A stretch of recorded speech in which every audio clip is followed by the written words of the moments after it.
kind of just fell backwards into this position where I was like, okay, well, crap, I can actually, maybe I can do something positive through this that is more than just having an outlet for myself and an opportunity to connect with other readers, but maybe connect non-readers with books that they don't know about it and make it more accessible in some way. So it's been really incredibly humbling and touching, frankly, to receive so many messages from people that haven't read a book in 15 years, found your page. I'm on my 6th this year. All right, we got Sam, also known on social media as Heady Reads. If you've seen Sam's videos, you've probably, like myself, laughed a lot. And I'm so excited, Sam, to have you on the show. It's been something I've been thinking about for a while. And when I reached out to you and you immediately said, yeah, I was super stoked. One of the things that is important to me about the content that you make is it's both funny, which is very inviting. And you also touch on important topics, which I want to get into here. And, you're cultivating, I think, a community and a brand that puts awareness on people reading important works of literature, but you're also having fun while doing it. And so if you're not following Sam currently, you can follow him at Heady Reads on TikTok, on Instagram, I believe also Goodreads as well. Super stoked to have you on the show. I want to thank you again for your time, and let's have a blast here. My pleasure. Thank you for having me be here, man. I'm excited. I was really excited when you reached out. Kind of the same thing. I've been watching your content for a while, and it's cool to be involved, man. So yeah, let's get after it. Let's chat. Yeah. So let's talk about Instagram for a little bit. You have seen a pretty incredible rise on Instagram. I talked to you about it a couple months ago, and it was something I think that you said just kind of happened out of nowhere for you. You've recently hit, I think, just under 100,000 followers or 100,000 followers. What has that been like for you? Because you previously were building pretty regularly and consistently on TikTok, and then this Instagram growth has just been pretty exponential and also fast. What has that been like for you as a content creator? Has it changed your approach? Kind of dive into that a little bit and talk to me about, kind of what that's done for you. Yeah. So it's been interesting and fun and exciting and overwhelming at times, So I was doing it. I started in, I think, June of 2024. And between then and May of 2025, I accrued about 630-ish followers. It was 633 exactly as of May 3rd. I remember that because, every follower is really exciting, and it still is really exciting, and I never really got into this with any belief that I was going to grow some big community or, be able to have any kind of impact. It was more kind of like an outlet for me. I read a lot. My wife reads a lot, but not as much as I do. And I was just constantly blathering to her about books.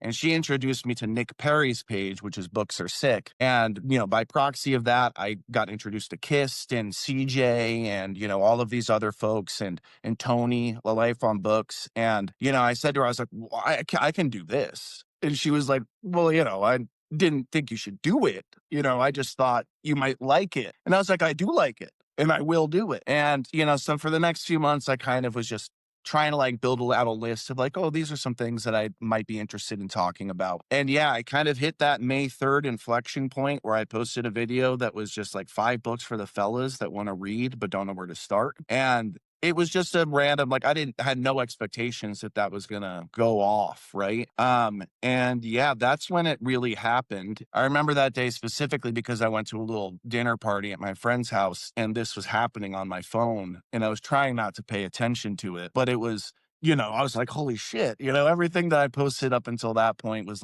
800 views. All of them were my friends. That was the engagement, was people in my life that followed me and were kind of half this is cool.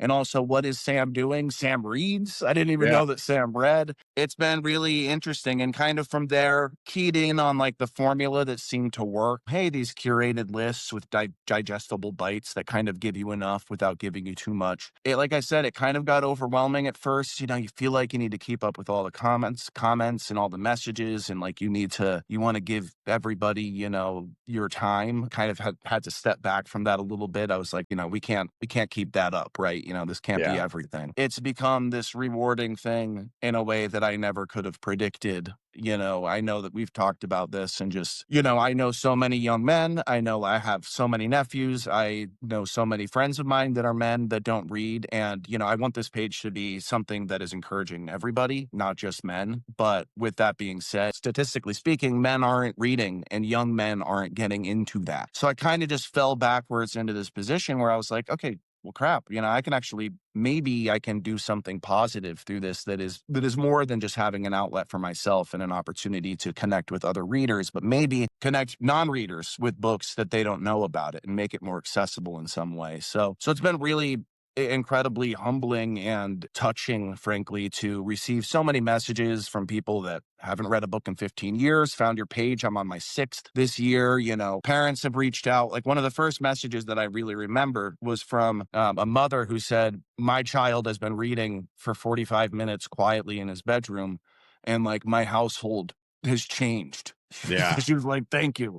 She was That's like, and I was amazing. like, wow. I was like, that's incredible. And I think the book that he was reading was Red Rising. What a cool thing to, we all hope we can have some good or positive impact on the people in the world around us. And if you told me 10 years ago that mine might come by way of talking about books on social media, I would have thought that was absurd. But here we are, because I Yeah. lost touch with the reader in me for a long time and then re-identified with it a couple years prior to starting this up. And so, yeah, it's been fun, like I said, and exciting and overwhelming at times. All the things, all the things. Yeah, no, and you mentioned a couple folks that obviously have been influential to you, and Michael Kist has directly been influential to me.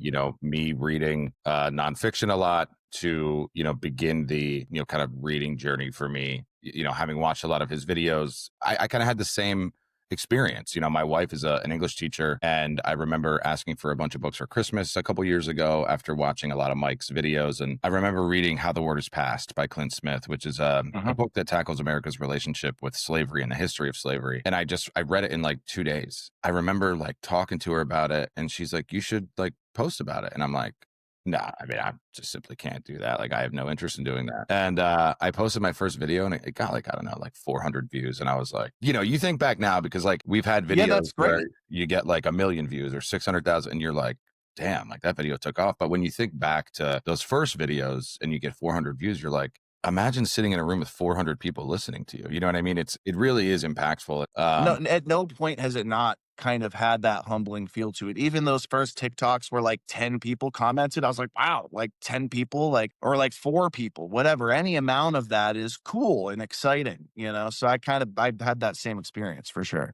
Yeah, and Tony, who is so I'm in his book club, and there's so many great people in there, and such a great taste in literature, and also Nick. I mean, he's just such I think truly from a male perspective, just a pillar for the reading community, and he's so inviting. He interviews incredible authors and does so much work with his community. You talked about losing the reader in you, kind of over the years. What sparked you to find that again? And was it maybe a particular book? What was that experience like, finding your way back to becoming an avid reader? Yeah. So I loved reading from a young age, and I was very lucky to grow up in a house where I was read to, and I had parents that read, so I always saw a book in my mom's hand. My mom is an avid reader.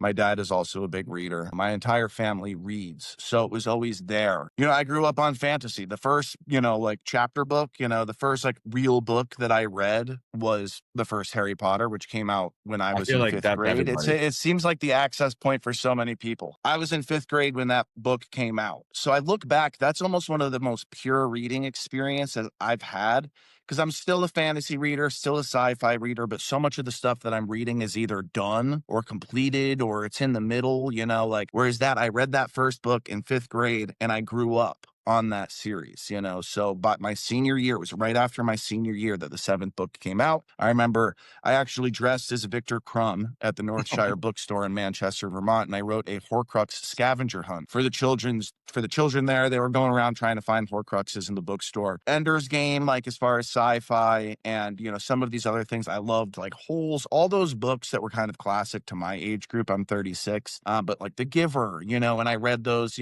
Some of these other books. I read Ethan Frome Rome by Edith Wharton was like kind of my first dive into like literature as a high schooler, and The Giver by Lois Lowry. Those were the books that I kind of grew up on. And then, I lived a very volatile lifestyle from the age of about 19 to 27, 28, 30. Dropped out of college, got very into jam bands, and started just traveling all over the country and frankly partying a lot, not living the most healthy, balanced lifestyle.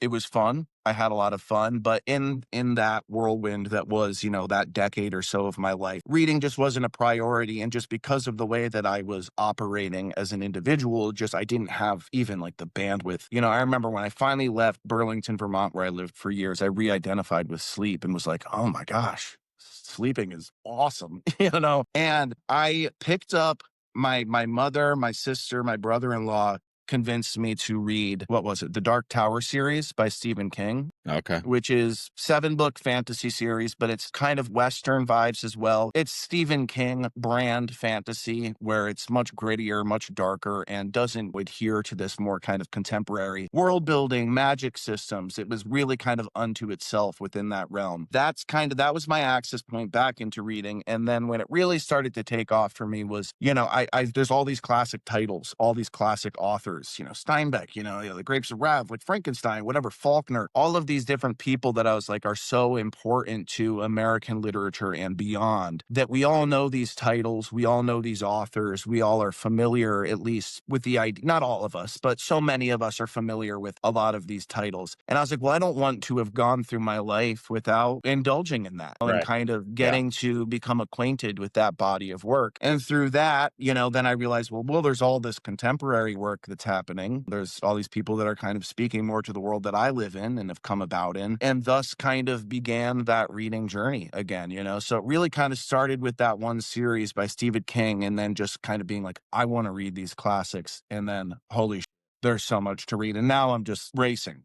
I'm just trying to keep up with it all. Yeah, I recorded a video yesterday that I'm going to post either today or Monday. I started the video with like, I have made a complete mess of my TBR. And I got halfway through the video and I actually say in the video, I think I just need to like get some books off my TBR. I think that's actually what my problem is, because kind of like the angle of the video is like, help me kind of organize what I'm reading, because I've kind of put myself in a reading slump from having so much on my TBR. But to your point, like there's so much that I want to read. And when you think about all the books that are out there, you're like, well, I'm never going to be able to read all those books. You know what I mean? Like, you're never going to live long enough. And so that kind of brings me to what I typically start the show off with, but I just really wanted to talk about your growth as a creator. Is I typically start the show off with what you're currently reading. We kind of just back and forth, kind of just go through some of the stuff we're reading right now. Curious kind of what you have on the docket, what you've been skimming through, and what's caught your attention lately. Yeah, so right now I'm reading Shantaram by Gregory David Roberts. Are you familiar? I'm not. This will be one of my favorite reads, certainly of the year and just in general. Basically, it is about a 30-ish-year-old man that escapes from prison in Australia, and this is like a semi-true. I need to kind of do a little bit more research on that. It is fictionalized, but I believe much of this is pulled from his actual experience. And he escapes from prison, goes to India, lands in Bombay, and basically immediately becomes enamored with the vitality of the city and the people, and enamored with all of the good and like the positivity of spirit and the kind of community aspect that he discovers there. And he's on the lam, he's on the run, but basically really just immediately identifies with the tempo of this place and these people, and slowly becomes ingratiated into their lifestyle. And I'm about 250 pages in, but it's one of those books that within a chapter, sometimes, like, I'm a big believer, I give it 100 pages, before I even start really. But you're a better man than me. Yeah, maybe 50, maybe no, 50. I have DNF'd a book at like 7 pages. I'm like, be serious. Well, okay. I mean, if I read it in 7 pages in, I don't like the writing, and I just already stylistically know that this isn't going to like be my vibe, I'll put it down. But if I feel like I like the writing and maybe the story, I'm not there with the story yet, give it time. This is like an 800, 900 page book. So like right away, I was like, okay, this is definitely going to be a book that I vibe with. So absolutely loving that. And one of my kind of just in general pursuits is going to be moving forward. I don't consider myself an incredibly well-read man. I'm on that journey, right? And it's a flexible term. What does well What do read yeah, mean? so what do you I talked to my wife about this. What do you, I guess in your own definition, consider it to be well read? Is it like reading really important works of literature or kind of building your own stylized canon?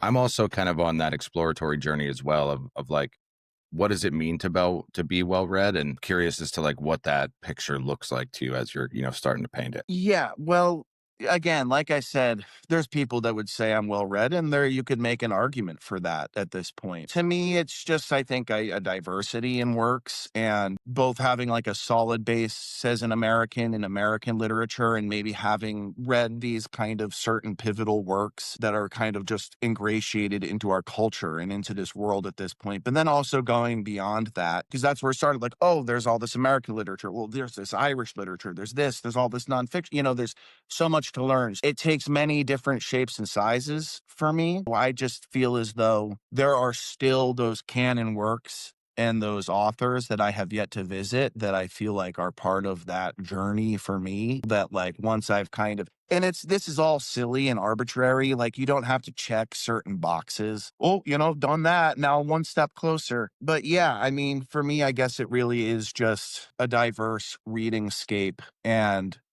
kind of, taking in as much as I can as it pertains to different experiences and different worlds, and, and yeah, just kind of laying that groundwork. I mean, do you have an answer for that? No, I think diversity is important. And I know that there was a woman on TikTok that kind of stirred the pot earlier this year with talking about men who are, not diversely well read. And Oh, I remember. yeah, and I threw my 2 cents in. As I say, I'm built for the bullshit, so I'll go in on any controversy or conflict. One of the things that I think is important to be well read, and when it comes to diversity, it's not like you should read from other countries or you should read women authors. Like I think those obviously are kind of things you should just be doing. Putting yourself in places and experiences and next to people that you in your everyday life don't interact with or can relate to, I think is very important. And I think especially for young men, which is this is just naturally going to kind of lead into what I wanted to talk to you about. So many young men are spending a disgusting amount of time online, which is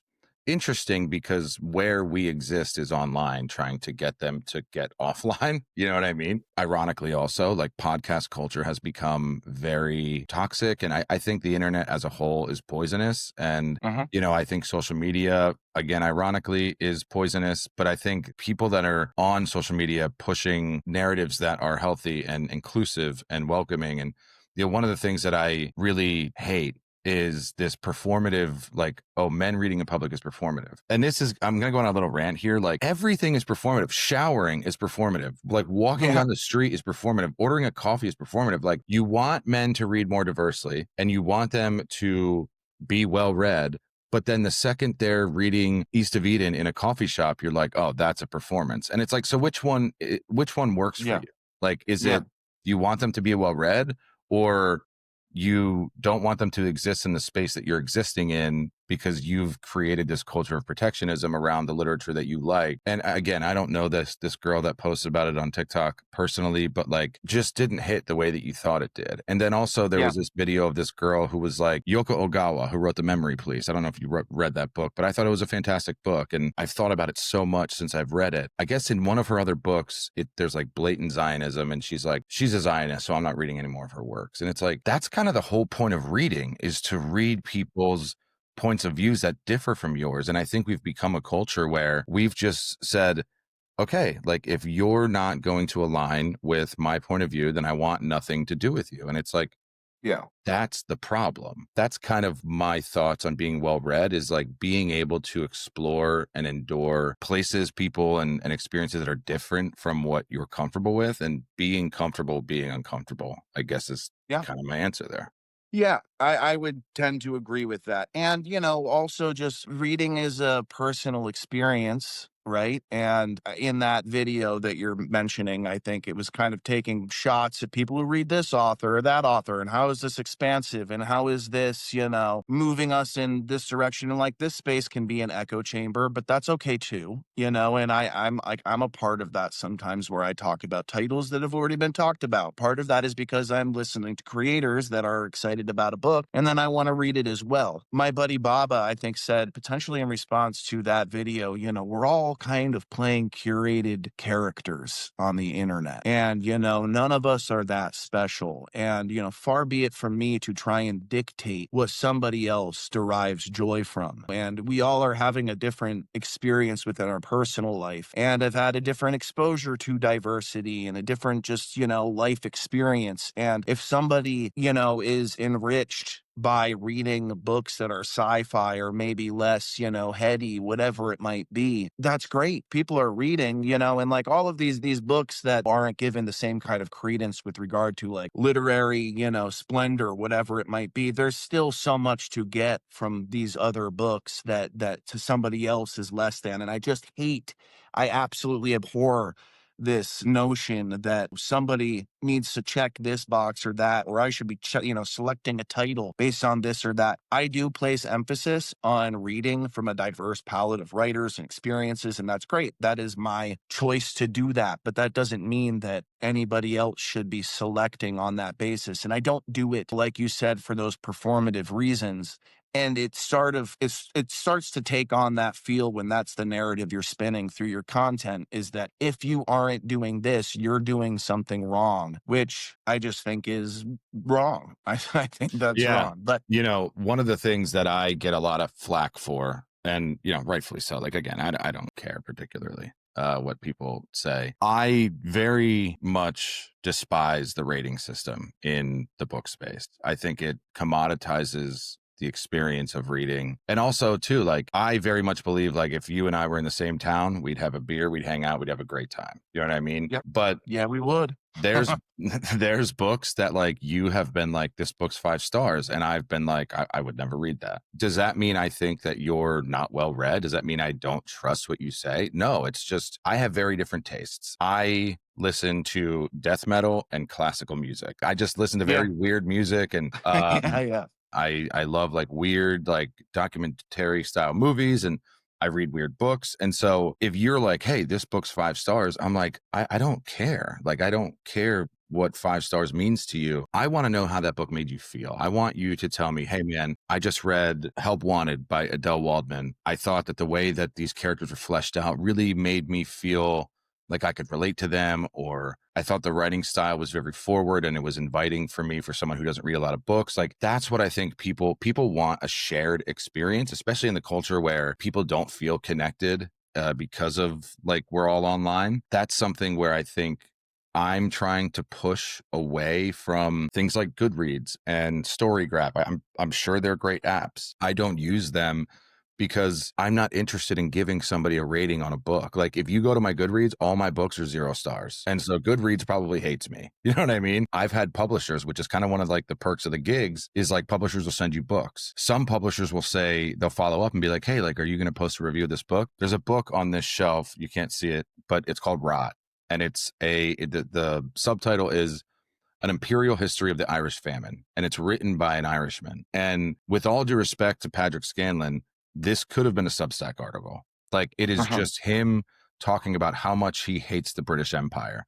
There's an entire chapter about the 6 different types of potatoes the Irish grew. And I'm like, what are you talking about? And they were like, hey, are you going to post a review? And I'm like, I don't think you want me to do that. They have not sent me a book since. And so it's like, hey, if you don't want to work with me because I'm going to be honest about the work you're sending me, like, best of luck to you. Have a good time. Yeah. But I'm going to be genuine in the way that I approach literature, because I think it's under attack. And I think it's important that we force it to exist in spaces it deserves to exist in. Yeah. And, on that, I've said kind of point blank to certain publishers, sure, or like authors, like, I want to promote your work, but I also am not going to be dishonest. If you want to send me the book, I'll check it out, and I'm very grateful that anybody does that and even asks. That's so cool. I'm humbled that somebody would want to hear my take on it. But, I feel, my duty here, if you will, is more to be authentic and to be honest. Because there are people that, as crazy as it feels to me sometimes, like they put stock in what I have to say, right? So I've told people, like, yes, I'll check it out, but if I don't like it, I'm not going to do you the disservice that would be to post a view that is fully honest about it, because I don't want to anything that I do to you that has opened yourself up to me to be detrimental to your progress. But I also am not going to just read it and give some glowing review about something that I don't feel that way about. So I've kind of isolated myself probably from certain publishers in that way as well, because I don't have that bone in my body that is like, sure, yeah, I'll just, send me all the free books and I'll just say all the great things. Like I can't do that. Yeah, and it's funny because like I work in sales, like that's my career, and my boss will always like bust my balls because I tell people on calls, and all our calls internally are recorded, and I'll say, hey, listen, like I am a not salesy. Like in my role, I'm probably the least salesy person on my team. If this product works for your company, more than happy to talk about it with you. If it's not a fit, then we can change course for this conversation. And my company being a sales organization, they're like, dude, what are you doing? And I'm like, dude, I'm not going to sell something to somebody that doesn't need it. Like, I don't need a paycheck that bad. And I'm kind of curious about one of the questions here being, like you said, your voice holding credence to people, holding weight in terms of importance. People trust what you have to say. Has that in a way or at all changed what reading is for you? Like, do you feel when you're reading the book you mentioned earlier, are you stuck in this place where you're like, I'm not really liking this, but I kind of hyped it up online and now I'm kind of nervous about like going back for a video later and being like, I didn't really like this. Like, has it kind of infected the way that you approach books at all or no? I don't think so. I think it briefly did. I kind of had this moment of like, oh, people are watching. Now I gotta be serious or do this or do that. Or, okay, what was it about this that drew people in? And now I need to kind of curate, the Sam character, kind of fit that tempo. I don't think that it has influenced that too much. I'm okay with thinking something's great. Like right now, I just said, like, oh, I'm loving this book. I think it'll be one of the best things I've ever read. If that's not true, that's the report that, the world will receive. And, I also, just in general, like I stopped doing kind of my silly, skitty, comedy-esque, Which whatever I stuff. I have gone back and watched that Pierce Brown video 500 times. Like that video had me crying. Was very proud of that video, which That is silly, but I was proud of that one. that video, Josh reads books. Yeah, yeah, Yeah, yeah. yeah, we're in that group chat. Like he's a really good friend of mine. I've actually gone down to where he lives and spent time with him, and he's an amazing human being. And I sent that video to him and talked to him about that for like a half hour. I was in tears. Like it's such a good video. And kind of talk about why you got away from that kind of skit content. Is there a reason why, or you just wanted to kind of change things up? Well, I mean, part of it is you see the things that people respond to, right? It's Yeah, hard to not allow yeah, that to dictate what you post, So I've tried to just be like, dude, like you got here doing you, so do you. So I kind of had to take that step back. So at first I was like, people want more serious things. People want, curated book lists. People want this. But like if I just put my emphasis on doing that, I haven't read enough that I can just be banging out lists like that all the time. I like doing the book, the reviews. I love that because like you said, like I don't typically put a star rating on things. I will every once in a while be like, yeah, for yeah, me, this was a 5-star book, but it's not like that's not a staple of my page. I yeah. try to communicate how the book made me feel and in the impact that it had on me and the reading experience as I had it. But yeah, and then I've just kind of been like, you know what? I can't get rid of this wacky part of my personality because that's was at the root of it for me too, is that I just like doing that stuff and Yeah. have fun doing it. And when that like silly mood strikes and I have the random idea, like I did like the Stephen King like It video recently, which whatever, the editor's room. I think it's easy to see what's successful and be like, okay, I need to stay within this niche, but I don't Yeah. need to do that. So I've kind of taken that step back and been like, dude, this is your page to do with as you please. And it can take many different shapes and sizes. So that was a good experience for me to have, and also just coming to understand, because the internet can internet sometimes, and all of a sudden you're getting these opinions that, don't sync up with yours. And first you want to take it to heart, but it's none of that should be taken to heart. That's okay. I'm a believer that, like, if you post something I don't like, I don't feel, unless it's like crossing some sort of line that I feel like is worth further discussion, I don't need to go out of my way to say, I don't agree with that or I didn't like that book. When some people do that, and that's okay. Kind of just had to remove myself and, become less sensitive to that sort of thing. But yeah, no, I mean, I think I have kind of done better of re-identifying with what I wanted this page to be at first, which was all things books, whether it's silly, whether it's fun, whether it's serious, whether it's emotional, whether it's whatever it might be, so it's been good for me to kind of recognize that and just re-identify with what I was trying to do here. What is that mission, I guess, moving forward? Like I recently talked, for the episode with Josh that's going to release next Tuesday.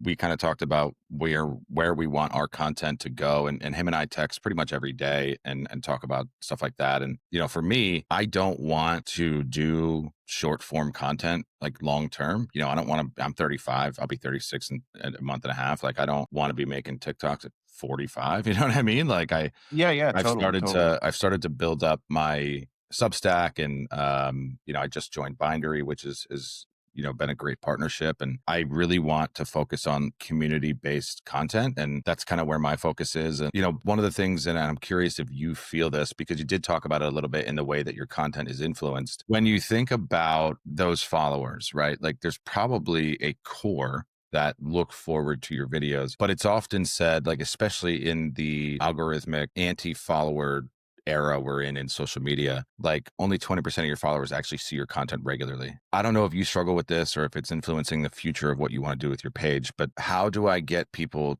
to still care about my content, but also care about the person creating the content? Because I genuinely do want to connect with them. And there's some people that, like, literally, like, I went from becoming mentioned next to Michael Kist as like and Josh as like the history book creators, right? Which is wonderful. And then I started, I started following Good Tony company. and, Nick, and starting reading more fiction. And Tony has just heavily influenced, and people in his book club heavily influenced my reading style lately. And so I'm reading a ton of like weird fiction and postmodern and stuff like that. And so a lot of my content has been that lately. And people are like, stop posting this garbage and post nonfiction books. And first of all, like, I don't know, like, I have the login and password to this page. I don't know if you know that, but Yeah, and yeah. so, is that something you think about?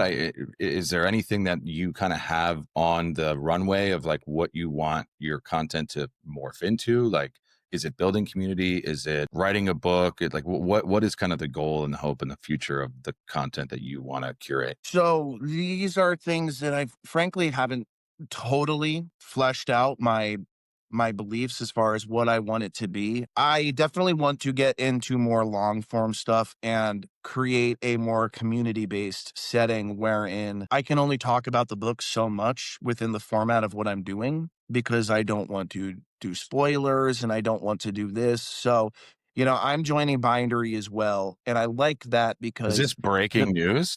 well, yes, yes. So I haven't actually made, but I'm in the process of kind of building that out. And I love the idea of having it be, it's like these are the people that are here and the people that take that next step to being Yeah. there. How can we build upon this and go deeper? And, so I want to do a book club. And I know, like, Michael Kist, he does, history sickos, he does fantasy sickos, he does like all of these different things. And I love that idea of basically being, even if it was, two different things, for me, if it's just like lit fic, because I don't read a ton of nonfiction. It's something I want to read more of. This being, we'll call it a newer thing for me. I'm still reading some of the more low hanging fruit with regard to myself as a reader and just the community that I've been lucky enough to develop. I want to kind of get more off the beaten path and start reading more authors, more titles that you don't see in this space all the time. So like the book I'm reading right now, Shantaram, I've seen like one other person mention that. So that's great, but I do love the idea of getting the Discord chat going, getting, doing the longer form, going kind of further down the rabbit hole and actually talking about the book in a bigger way. with regard to how it made me feel. Because, like I said, with these 2, 3 minute review videos, I can only share so much. And I want to be able to expand upon that, but there's also like when I hit 100,000 followers, people have asked about merch. Are you going to do this? Are you going to do that? And I'm like so hesitant to do any of that kind of stuff. And in my head, I'm like, okay, maybe there's an opportunity to do, good, that goes beyond just this content, so just kind of started looking into, literacy programs in upstate New York and my surrounding area. And like, I've spoken briefly with like Grassroots Givers out of Albany, and they support literacy programs and they're doing the work now. They're a nonprofit that is getting books into the homes that need them and just doing incredible stuff. So I've spoken with a few folks over there about the possibility of doing a campaign, and how can I support that, in a greater sense. So as far as the content's concerned, I do want to, expand upon that. But it isn't something that I fully fleshed out in my mind, but more basically, I would love to do, like, I know Josh does a lot of the articles. You write articles as well, or blog posts. I love the idea of doing that because I do love to write. And I love the idea of being able to talk about reading in a more general sense, as opposed to this is the book I read. This is how it made me feel, which I love doing, but also just kind of talk about the act itself and the importance of that. And again, like going on those deeper dives so that I can take that, that next step with these certain people that are already along the ride with me. And, how can we make this more community based so that we can really, like, I know that Tony and so many of these people, like, I plan on joining Tony's book club before I even consider doing my Fantastic. own, Yeah, and some of fantastic these spreading other knowledge. folks, just to kind of see how they curate that, because I know that they're doing unbelievable work, and Yeah. have a body of people and a community of people that are so well versed and have so much to learn from. Like you said, they've dictated a lot of the fiction that you've read. It's So, actually when I crazy. get Like, that from you, I see things that you post or Josh posts. I'm like, oh, I love that. I wish, but we're all our own thing. You know what I mean? And that's another little game you play with yourself of, man, I wish I could talk about that book like that. Or I wish I was reading things like this, but we don't need to do that to ourselves, right? yeah, So I definitely want to see it expand into those different areas where it can be a more community based and kind of collective, for no, sure. yeah, that's awesome. It's funny, like when Josh and I were talking on the episode that's coming out, we were talking about because I don't know if you listened to my episode with Claire, who I think is just absolutely incredible Yeah. and unbelievably smart. The reason I wanted her to be the first guest was because I very much believe in being in spaces where you're with people that are much more intelligent than you.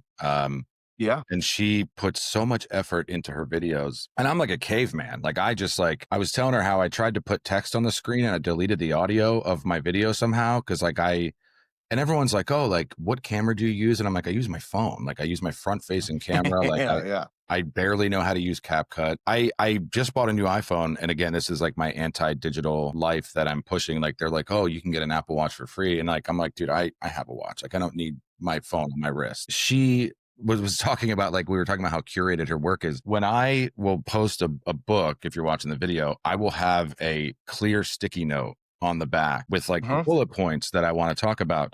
Cause that's how easily I forget stuff. I'm just like, You seem like your retention is just ridiculous. well, I'll annotate. So like I read for two different reasons. So I read, the Uncommon Reader, it's approaching literature through the lens of study. It's kind of like the tagline is for the Substack. And so I will read to study something, right? Like Uh-huh. because I want to understand it. So like right now our community is doing a 6-month reader's journey through the French Revolution. On the back here, like we're going through about 8 of these 12 books on the French Revolution. Every couple months we'll read a book, right? It's not like a monthly thing.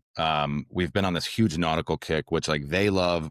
I don't love it. I have like a fear of water and deep water. And Yeah. although my favorite movie is Free Willy, but like whatever. And so that's kind of where that is. But yeah, I think it's important to do community-based content. That's kind of where I want things to go, I think, as a whole. Like Josh just recently started his like disgustingly well-read book journey, and it's going really well. And obviously Tony and Mike and Nick, and those are all inspirations. Alicia just recently joined Bindery, which I think Bindery is doing truly incredible work in the book space. And, one of the things that you and I have talked about off the podcast more directly was the impact on young men and what that means for us kind of being voices that people take seriously, and Mhm. how we use our platform to be inviting and introduce, more young men to content. Like, I look at the one thing I love about Instagram is they have great analytics. And so you can see like the demographics of who's Yeah. watching your content. What's interesting is a lot more women listen to my podcast than men, but like a lot of men watch my content more than women, which is Mhm. fine, whatever. Young men are in this, like, I feel like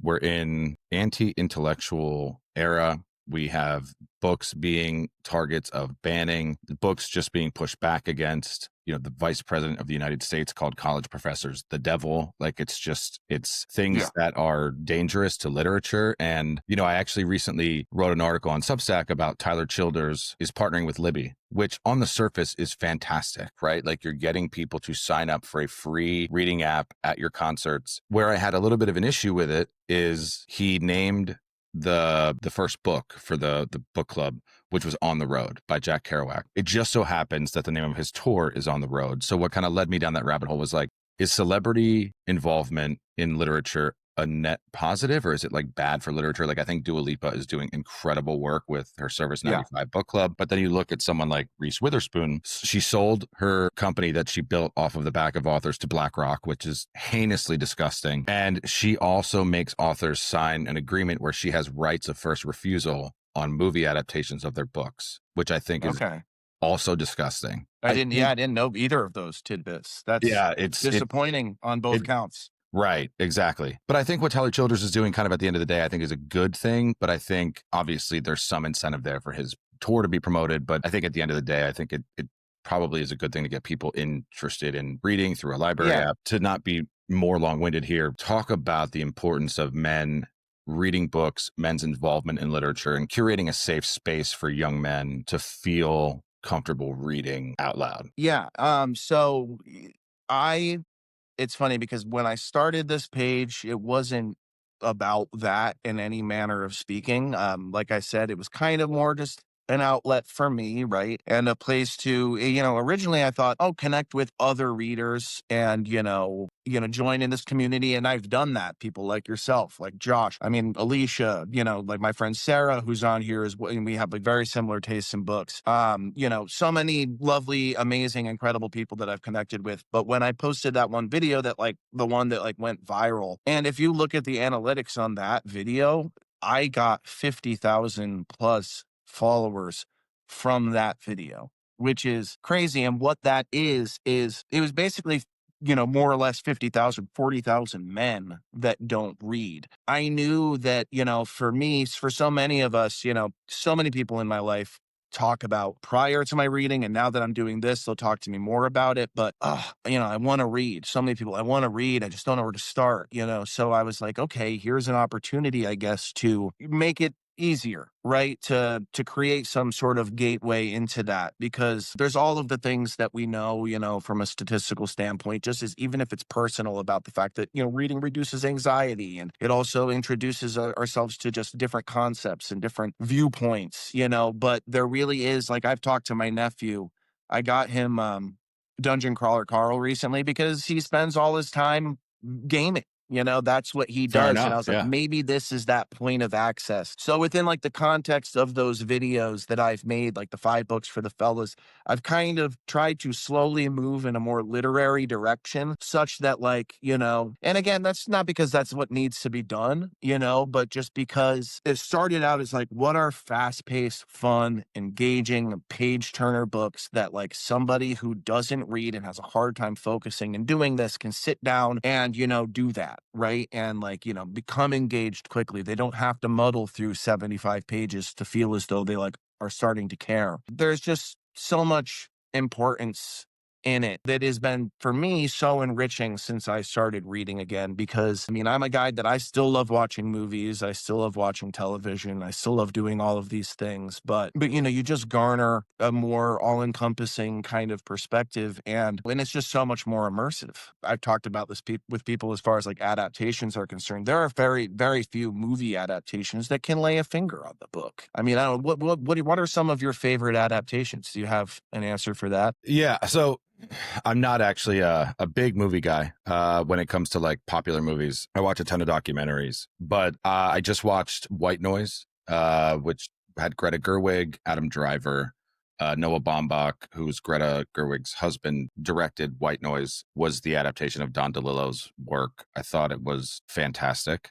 Train Dreams by Dennis Johnson is coming out November 24th. That's got Joel Edgerton, William H. Macy. If you haven't read Train Dreams, if you liked I'll East of check it out. Eden, if you liked East of Eden, it's about a 115-page novella. It is absolutely beautiful. And Dennis Johnson writes about the people that are some would consider like the dregs of society, or the people that are just unlucky and have just really struck it bad in life. Like his short story collection, Jesus' Son, is about addicts and the decisions that they make. This book right here, Angels, by Hmm. Dennis Johnson, kind of like an LA novel. Dennis Johnson is a wonderful writer. And so that book's being made into a film adaptation. I don't know. I know East of Eden's coming out with a new TV show with the absolute love of my life next to my wife, Florence Pugh. Shout out Florence. If you want to come on the pod, always welcome.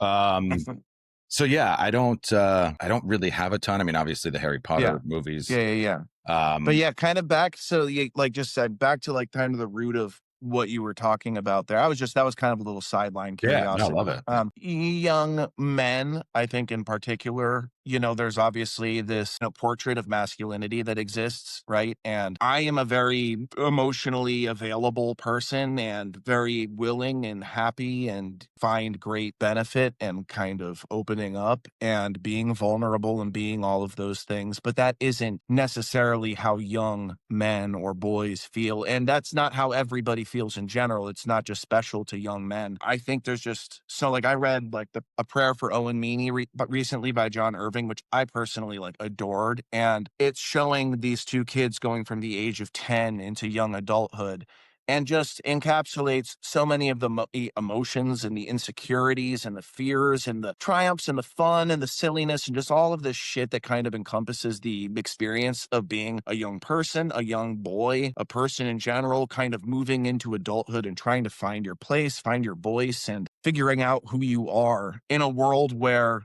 people don't always feel comfortable talking about that with their peers or the people that are around them. And they're maybe not at the age where they're seeking therapy, or something like that. You can find that in books and you can find these characters that are having an experience that either mirrors yours or doesn't, so you can kind of feel seen by the characters in this book, kind of, oh my gosh, like here's something that I don't talk about with people because I'm a 16-year-old boy and we don't talk about that. It can basically allow somebody to find, a certain level of validation and comfort within their own skin and expand in that way, but also, reading about these other experiences. Like I used to work at a summer camp and I would encourage the kids in my cabin. I'd be like, listen, here we are all at this space together.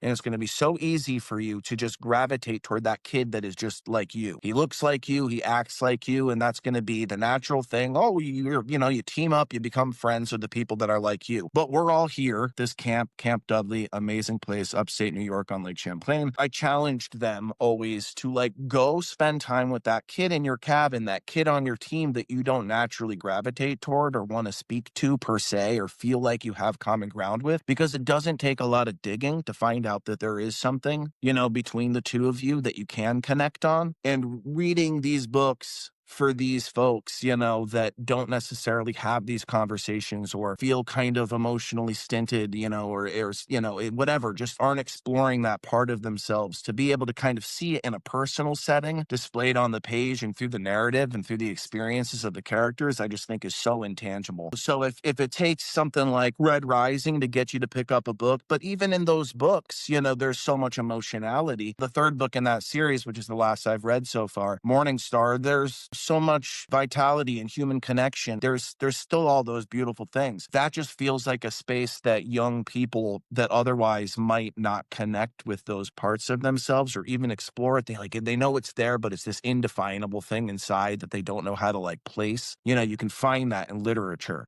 And, that to me is one of the things that I find. And every book that I read that I love, I come across something of that nature. Like East of Eden, still my favorite book that I've read this year. There's so many different human experiences happening adjacent to each other within the context of that book. Most people, not everybody, it doesn't cover everything, but there's a lot of people that can read that book and pluck this character or that and be like, wow, that's really reflective of my experience in some way.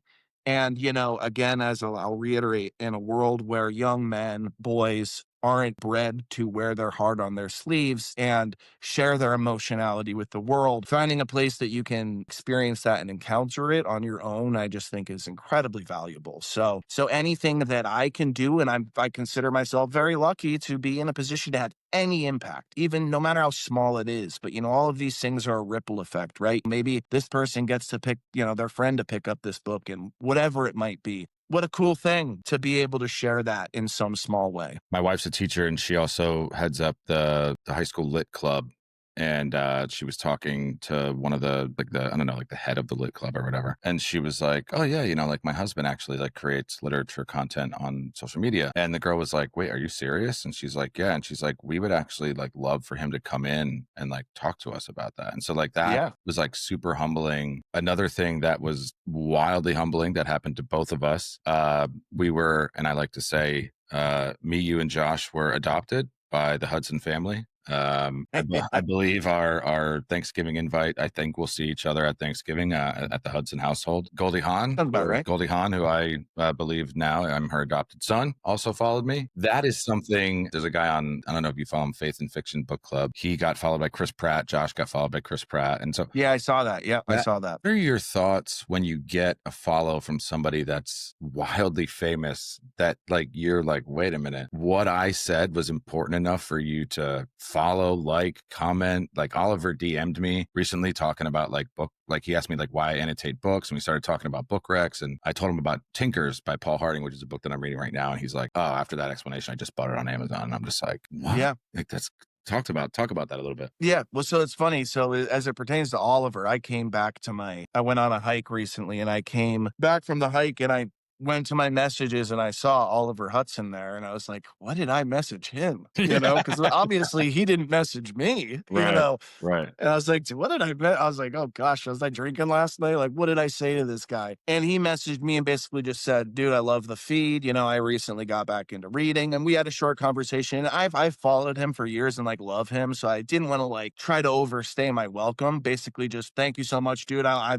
really dig you, and like, whatever, kind of just kept it there. I mean, it's definitely an interesting thing. It's not like imposter syndrome. Like sometimes I feel imposter-ish, when certain people are putting credence in what I have to say. And I'm like, well, that doesn't need to be true. Like Cheryl Strayed followed me, who wrote the book Wild. And she's actually, that was portrayed by Reese Witherspoon. And Andrew Sorkin. Are you familiar with Andrew Sorkin? No, so he wrote the book 1929, which is about the big crash of the stock market in 1929. And he also wrote the book Too Big to Fail back in, I think, around 2010. And, he does very cool work. And I haven't read either of those books. I just got 1929. I think it's right down here. But he, I followed him because I saw that he followed me, and I was like, oh, this guy's doing cool stuff. And he messaged me and was like, I'm a big fan of yours. And I was like, well, that's just bizarre. You're like, I'm sorry, what?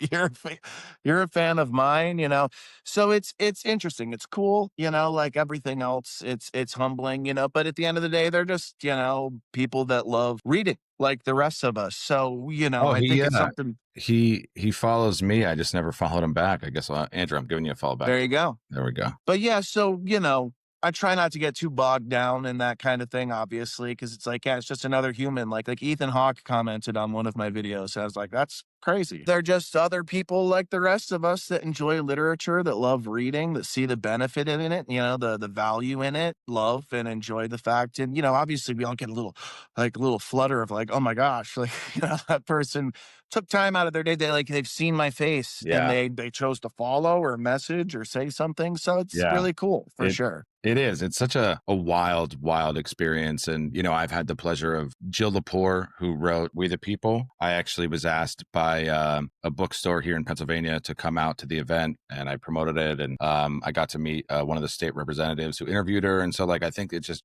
kind of to that point, like content creation is provided opportunities that are really, really remarkable and otherwise just never would have been accessible to me. And, I had this guy who's a fitness creator, and he reached out and was like, I think it's so awesome that all you guys in the book space are so supportive of each other. Cause like, I'll put your video in my stories or like I'll repost it or whatever. And I'm like, I yeah, think that same guy messaged me that same thing. yeah. And I'm Because he like, was like, it's very competitive and kind of cutthroat in this particular part of that's why, like, I've been grateful to end up in this space that is incredibly supportive. I post videos of yours or articles of Josh's and, videos by Kiss or this person or that person. And it just feels like a collective, you know what I mean? In a world where I think there's just so much wrong with social media, which again, you've mentioned this and it feels contradictory to the fact that I create content, yeah, right? But this little corner of the internet, for the most part, I think the goods outweigh the bads. There's toxicity here. There's bad here, just like there's bad everywhere. But that guy, I think he messaged. I'm just assuming because he yeah, probably.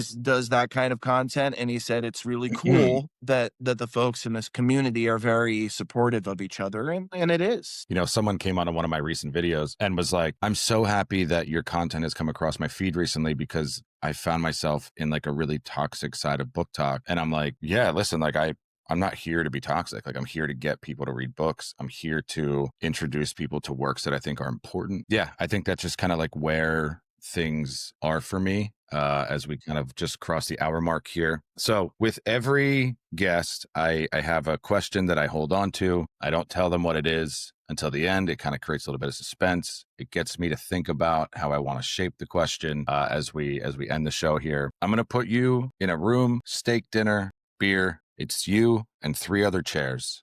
You get one dinner with 3 authors to pick their brain, talk to them about who they are, and you'll never talk to them again. If you could have an hour with a steak dinner, some beer, some wine with 3 authors, who would they be? Ooh, that's a hard question, Chris. All right, I'd probably go with Steinbeck. They can be dead. Yes. All right. We'll bring him back. Now, so it's funny. So as a little kind of before I answer this question, I will say that I firmly believe that the best literature I will read, I have yet to read. I Agreed. there's so much that I haven't yet encountered. And this kind of goes back to the, I'm not that well read, conversation. So there's so much that I have yet to experience. And, this is a question I'd love to revisit in a couple years, right?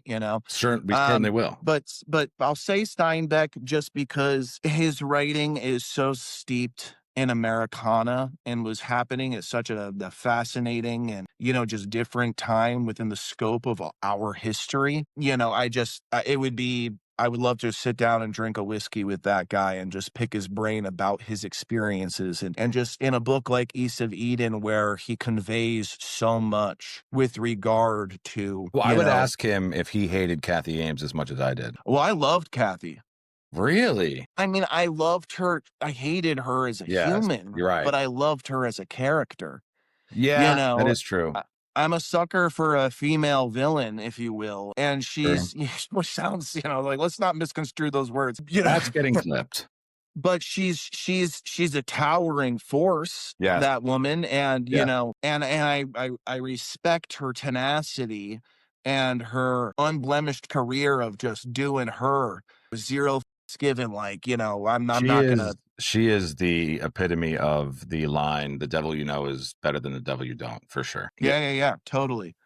I would love to sit down with Claire Keegan. She was on my list. What a wonderful human.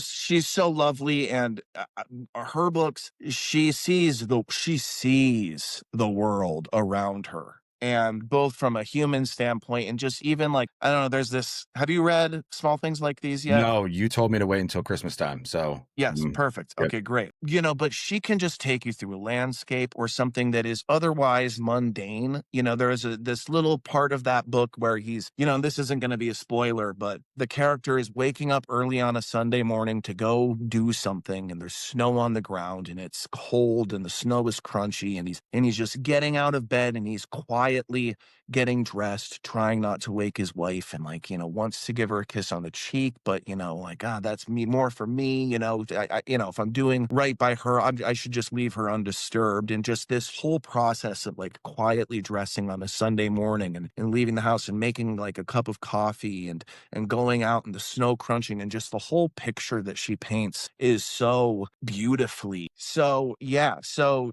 Claire would be on that list because I just can't imagine having a bad conversation with that woman. And just, she's such a treasure in my eyes. And let me look at my bookshelf for a quick second here. There's two names I'm thinking of, and I'm curious if you're going to say one of them. I mean, gosh, going back in time, I would have loved to have sat down with John Kennedy Toole, who wrote A Confederacy of Dunces. But yeah, right.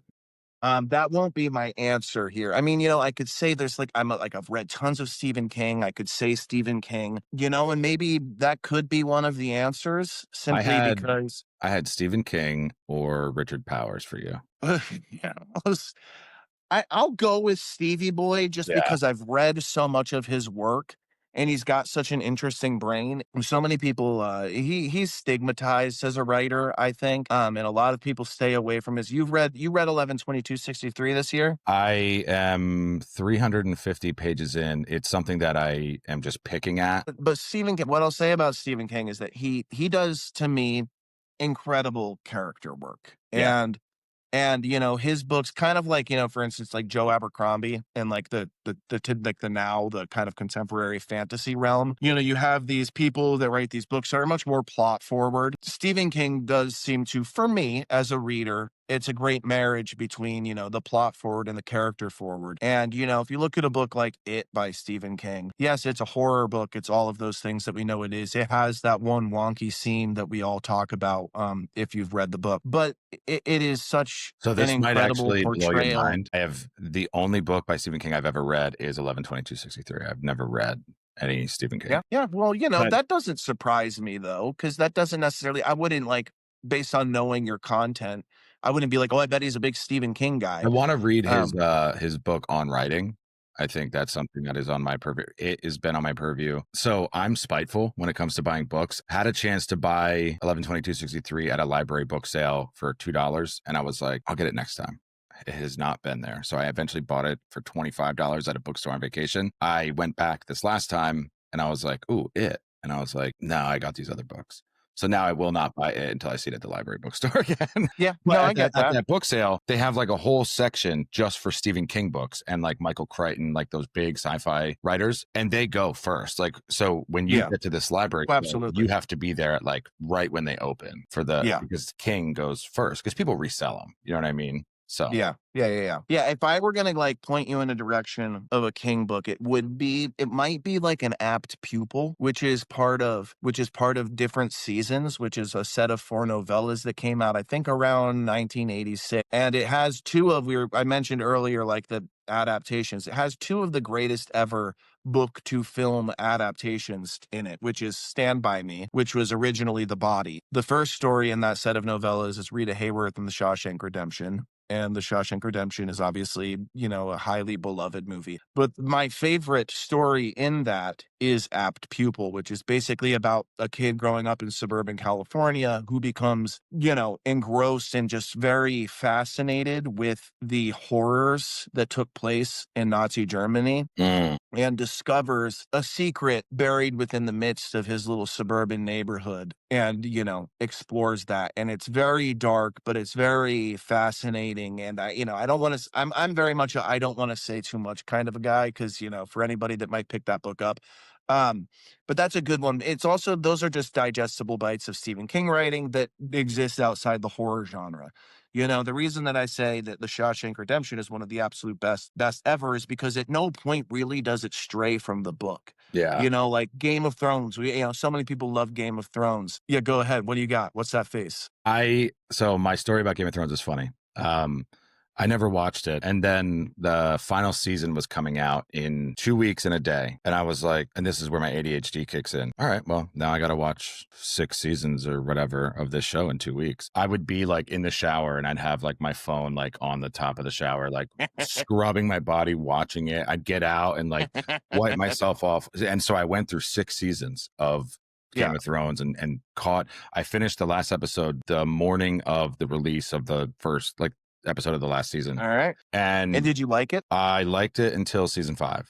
And then it was okay. So what I was going to say is it was good until it was beyond the books. The second it got beyond the books, it was very subpar. Mhm. And the reason I mention that is because when you've got a novel of any significant length, the movie's always going to have to paraphrase. It's going to make changes. It's going to take liberty. There's no way to really get it all in there. But Rita Hayworth and The Shawshank Redemption is a 113-page novella. Yeah. And almost verbatim, that movie is the book, like Red is narrating the book. And so there's really no liberties taken, and with the book, with the Game of Thrones, that's why I use that as an example, because the second it got beyond the books, the show lost its luster. It was okay. It was whatever, but yeah, just to kind of digress, we're going to go with John Kennedy Toole. Have you read A Confederacy of Dunces? I have it. I have not read it. I would suggest that you do, because I just really feel like you're going to love it. I mean, it's one of the most vile, horrible, disgusting, despicable characters that I've ever read in fiction, Ignatius J. Reilly, but his mind is brilliant. There are so many, just aside from just one-liners and quotable, just the kind of perverse observation of the world as it transpires around him is so funny and compelling. It is the funniest book that I've ever read. So John Kennedy Toole might be that guy, sit down, pop a couple hot dogs back, and just vibe. But we're gonna go with Stephen King, Claire Keegan, and John Steinbeck. So I will ask you really quickly. I know we're about to wrap things up. Do you have an answer to that? I would have Clarice Lispector. She's an Argentinian Latin American author, just an unbelievably beautiful mind. I think someone that people need to read more of. She has this book called The Passion According to GH, and it's about this maid who sees a cockroach in the house that she's cleaning and obviously gets very scared, kills the cockroach. And it creates this complexity in her of, why is my life more important than this cockroach? Why did I do that? How do I have the power to take the life of something else that did nothing to me but scare me? You know what I mean? And It becomes this story and unraveling of what is the power that we wield? Why are we important? What is the meaning of life? And so the way that she writes is just so vivid and beautiful and wonderful. So Clarice Lispector for sure. Someone that I'm getting into a lot is William T. Vollmann. He writes fiction, historical fiction. He writes some nonfiction. He does it so he has this book called Poor People, and he literally just went around the world and was like, why are you poor? He has this collection of short stories where he approaches what's the word I'm looking for? Confrontational type of people without an agenda. He's like, hey, let's just explore these people. Right. And so I think that would be someone I'd want to talk with, but I'd probably pick Don DeLillo over him because I haven't read enough of Vollmann. Sorry. And then probably Claire Keegan. Yeah, I think Claire Keegan is a beautiful human being. I would highly recommend watching her interviews. She's so extremely soft-spoken and is intentional in the things that she says. The opener of this podcast is where she talks about empathy. And she says, I think sadness is important because understanding sadness and the way other people feel is what empathy is. And I think empathy, the world is nothing without empathy, she says. And I think that is a huge part of the mission that we've talked about on this show. And, absolutely. She's just a wonderful, beautiful person. Foster is, for an 88-page book, it is as powerful as a 1,000-page book. It is 100%. That 100%. It's something that I want to read again and again just to re-experience some of those things. But yeah, that would be my 3. I want to grab a book because I want to recommend it to you and I want to make sure that you see it. So let me grab it really quick.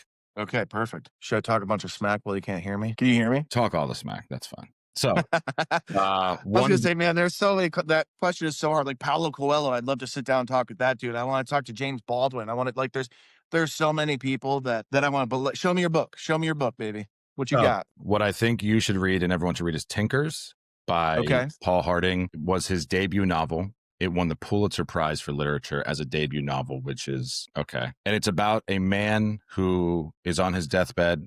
It's over the course of 8 days and he's recounting his life. Just the prose in this book is unbelievable. There are just so many sections in this book that I'm just like, who wrote this? Like, Yeah. I'm going to read this little passage here. A late spring storm capped the last daffodils and the first tulips with dollops of snow, which melted when the sun came back out. The snow seemed to have a bracing effect on the flowers. Their roots drank the cold melt.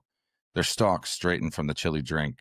Their petals, supple and hale, were spared the brittle coating of a true freeze. The afternoon became warm, and with the warmth, the first bees appeared, and each little bee settled in a yellow cup and took suck like a newborn. That is just Yeah. unbelievable prose, and it is beautiful. And then Clarissa Spector, Near to the Wild Heart. This is her Okay. first novel. They called her Hurricane Clarice because she was fierce in the way she wrote. And I just picked up her collection of stories, which is like a 600-page book.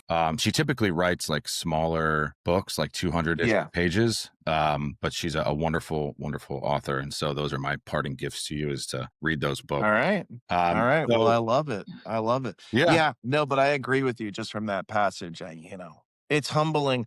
I love to write and I love the idea of writing something. I've actually begun writing something, not with any, I'm not under the illusion that yeah, I'll finish it or will do anything with it. But, just as an exercise and in the process of doing so, much like my content creation, which at first I was like "Oh, this will be easy." And then you start doing it and you're like, "It's not easy." no, It's really not. yeah, And it makes you put a little bit extra respect on the names of those folks that inspired you in the first place. And you're like, "Okay, what you're doing is not so simple." pretty Not that I good. thought it was, but Yeah. writing much even more so than that. It's a great activity for me to do that, and also just makes me appreciate these people that create this art so much more, When for I sure. found out that on Stephen King, in Stephen King's book on writing, when he says that he doesn't outline novels, I'm like, what an absolute psychopath. Like Yeah. to have a story like 11/22/63 or like it, and you're not outlining that, like what a lunatic of epic proportions. Um, That's an aggressive approach. yeah, but I appreciate the time. Thank you Yeah, thank you, man. so much for being here. I certainly want to have you on future episodes. So tell everybody where they can find you on social media. I will also link all of Sam's socials and accounts in the show description. But yeah, where can everybody find? Yeah, so I am at Hetty Reads. I'm Hetty Reads on Instagram and on TikTok. I'm on Goodreads, but I am not very active on there. I maybe a couple little snippets here and there. It in no way reflects every book that I've read because I just, I haven't really quite gotten into it. But I am, I guess this would be the first announcement, going to join the Bindery community because a lot of people have asked, and it is Hetty Reads on Bindery as well. And within the context of that, definitely going to be doing more deep dives, creating a more, just all-inclusive sort of experience. And it's gonna start out as, like a free thing. And I just want it to be accessible and, want to do the Discord stuff, want to do all of those things so that we can really kind of get into things together. But yeah, so pretty much Hetty Reads, anywhere you want to find me, TikTok, Instagram, Goodreads, Fable, which I've never gone on, I don't think, in my entire life, and soon Bindery. And, thank you to Chris. I was very grateful and humbled when you asked me to be here. I look up to your content a lot, and just you have so much to say and have such a beautiful approach to what you do, and just a great mission, and just a great dude. So I'm very appreciative, man. Yeah, no, I appreciate it. And we don't live too far from each other, so we'll definitely have to make time Oh to yeah, meet and grab a beer and have a good time. let's do that, my friend. Awesome. So we will talk to you soon, and I appreciate your time. Cheers, guys.